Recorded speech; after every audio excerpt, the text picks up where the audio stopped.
Sur Adopi, je mets dans le classique. Sur Adopi, il y a aussi un autre sujet, c'est la capacité des fournisseurs d'accès et leur volonté de fournir et de vous fournir les adresses IP des internautes pour que vous puissiez envoyer les mails d'avertissement.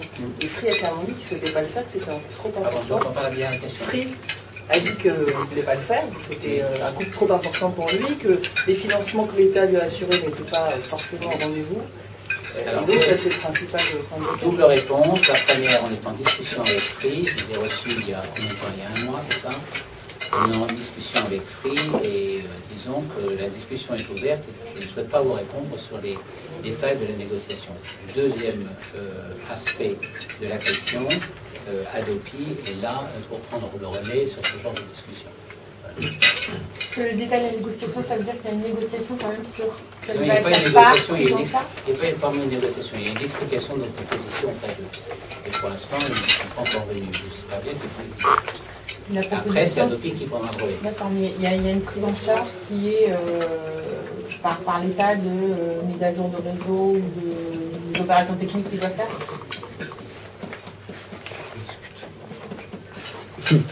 D'autres questions sur Adopi quand on va passer au On discute, non, mais on discute, c'est une réponse, on discute. Bon, sur Adopi. Chacun des partenaires. Je ne suis pas buté, moi.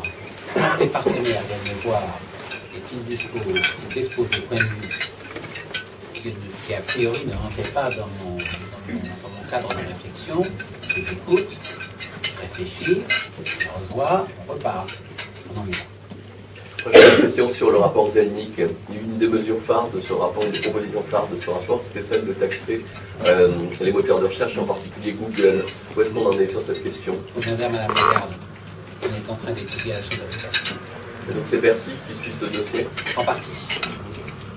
Et vous seriez favorable à ce type de décision, ou si c'était possible, hein, bien sûr. Si c'était possible, je serais relativement favorable. Je ne suis pas favorable en général aux taxations supplémentaires.